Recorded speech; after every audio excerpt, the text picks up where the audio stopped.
Pada suatu hari tanggal 12 November 2023 di Cafe 21, Siswanto yang bertugas sebagai seorang pengawas kelurahan bersama kedua orang temannya sedang berbincang ringan terkait alker pengawasan pemilu yang akan mereka kumpulkan.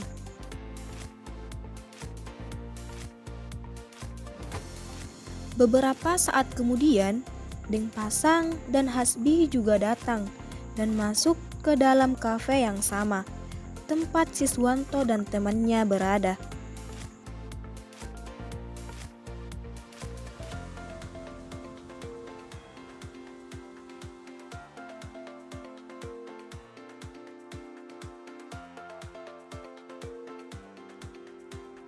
Halo bosku.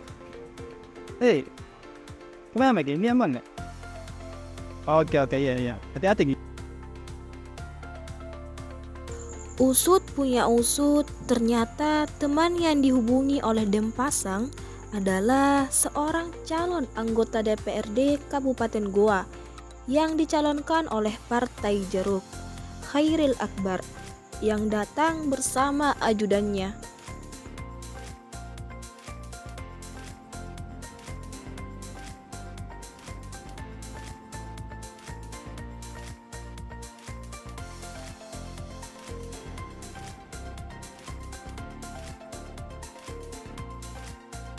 Melihat kejadian itu, Siswanto mendiskusikan terkait status pekerjaan Deng Pasang yang seorang ketua PPS.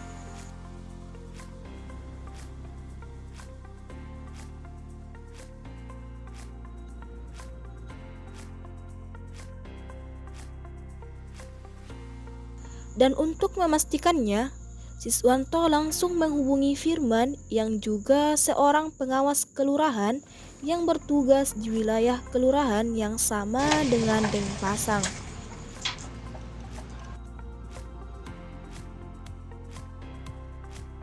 Ya, halo, assalamualaikum. Halo, ya Ganda. Salam. Kata Firman. Aku tangan TPS ini jadi pasang. Si Runya split. Ketua TPS tuh. Iya. Cocok ketua TPS. Iya, TPS ini. Orang. Iya.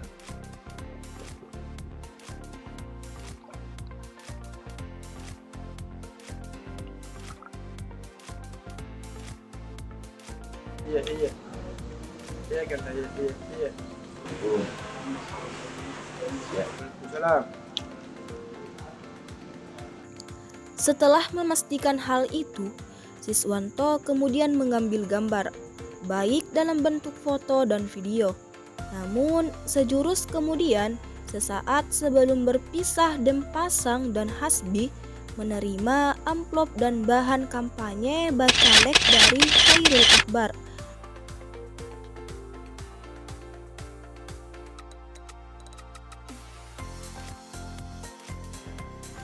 Keesokan harinya, penyampaian laporan terkait temuan dugaan pelanggaran kode etik, di mana Siswanto mendatangi Sekretariat Panwaslu untuk menyampaikan laporan terkait kejadian dugaan pelanggaran yang dia lihat kemarin.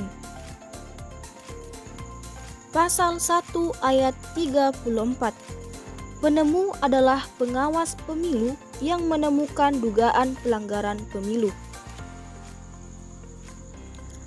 Penyampaian dugaan pelanggaran itu disampaikan kepada Panwaslu Kecamatan dengan lisan, yakni menceritakan secara langsung kronologi kejadian yang dia lihat kemarin.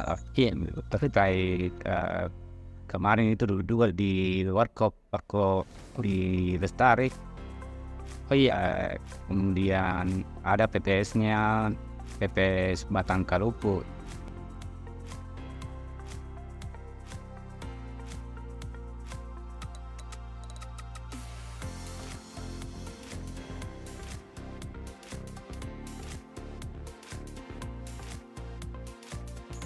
Serta menyampaikan melalui tulisan yang dimuat di dalam formulir laporan hasil pengawasan atau formulir model A.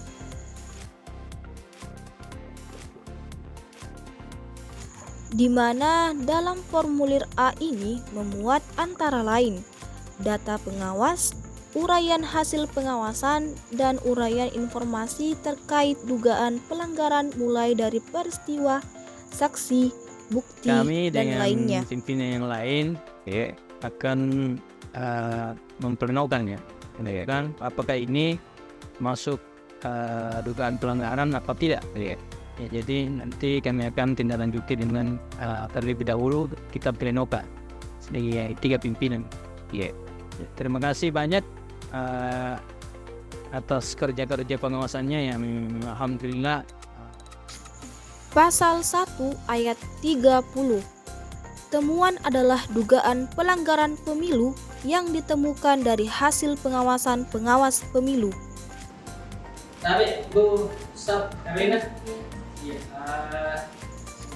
Setelah melaporkan temuan pelanggaran tersebut, lalu Panwas Kecamatan Bajeng melakukan rapat pleno. Laporan hasil pengawasan pemilu diputuskan dalam rapat pleno sebagai temuan. Dalam hal tersebut memenuhi persyaratan. Pasal 5 ayat 1. Pertama, identitas penemu dugaan pelanggaran pemilu. Kedua, waktu penetapan temuan tidak melebihi ketentuan batas waktu paling lama 7 hari sejak laporan hasil pengawasan dan hasil investigasi dibuat. Ketiga, identitas pelaku. Keempat, uraian kejadian. Kelima, bukti. Penanganan temuan dilakukan oleh Panwaslu Kecamatan berdasarkan laporan hasil pengawasan pengawas pemilu dan atau hasil investigasi. Panwaslu Kecamatan dapat menetapkan laporan hasil pengawasan sebagaimana dimaksud menjadi temuan melalui rapat pleno. Temuan dituangkan dalam formulir model B2. Temuan dicatatkan dalam bentuk register temuan dan diberikan nomor register temuan paling lama 2 hari setelah Panwaslu Kecamatan menetapkan laporan hasil pengawasan menjadi temuan. Bawaslu atau Panwaslu Kecamatan melakukan penanganan temuan paling lama 7 hari setelah temuan dugaan pelanggaran diterima dan diregistrasi.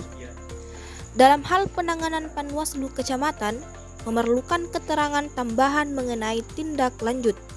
Keterangan tambahan dan kajian dilakukan paling lama 14 hari setelah temuan diterima dan diregistrasi. Dalam melakukan penanganan atas temuan Panwaslu Kecamatan melakukan kajian dengan klarifikasi. Panwaslu Kecamatan membuat surat undangan klarifikasi sesuai dengan formulir model B9.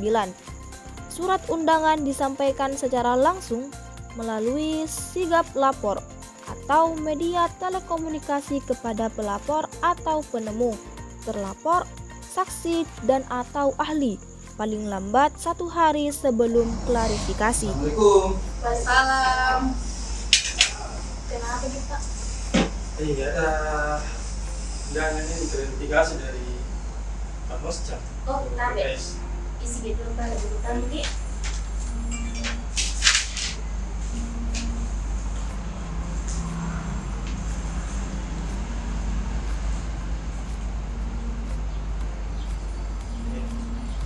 Masak ya?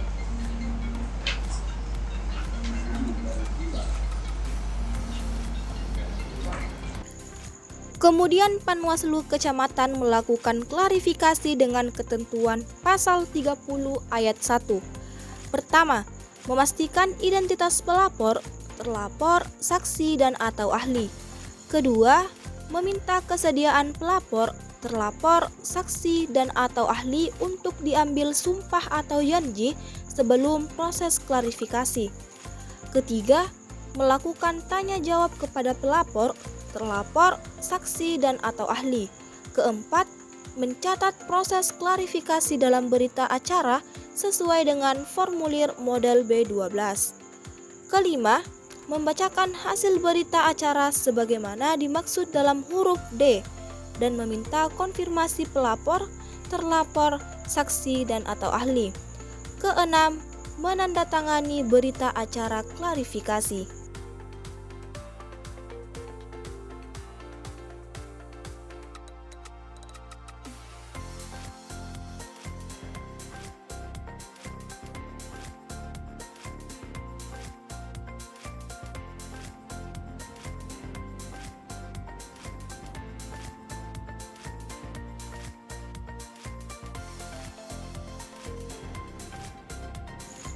Dalam hal pelapor, terlapor, saksi dan atau ahli bersedia untuk diambil sumpahnya.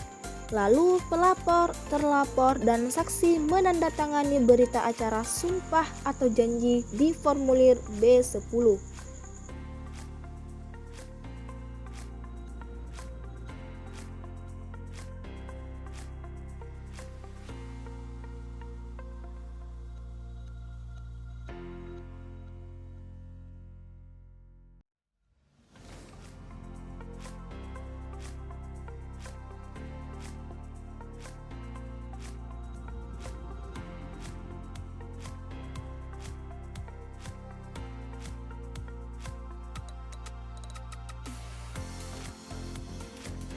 Berita acara klarifikasi dibubuhi paraf pada setiap halaman oleh pelapor, terlapor, saksi dan atau ahli dan pihak yang melakukan klarifikasi serta ditandatangani.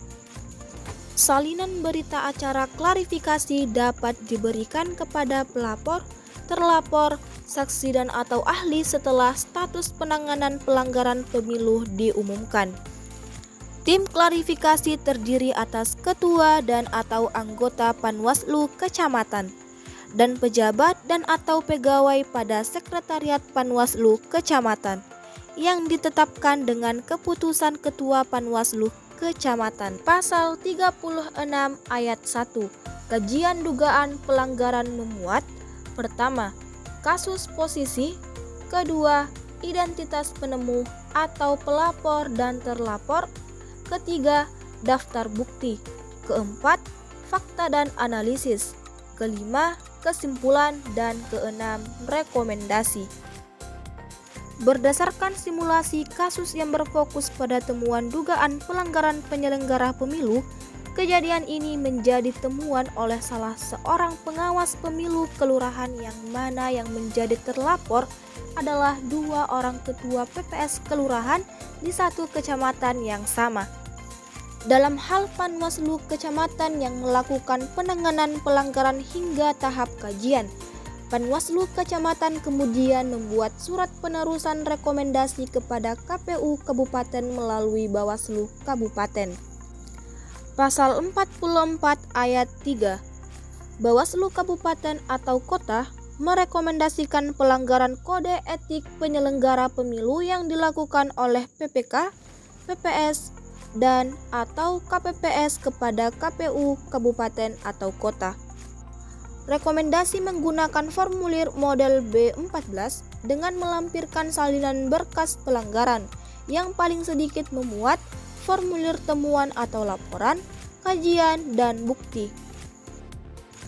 Status penanganan pelanggaran diumumkan di Sekretariat Panwaslu Kecamatan sebagai pemberitahuan mengenai status temuan yang dituangkan dalam formulir model B18. Pengumuman ditempatkan di papan pengumuman. Status temuan disampaikan kepada pelapor melalui surat resmi, sigap lapor, atau media telekomunikasi.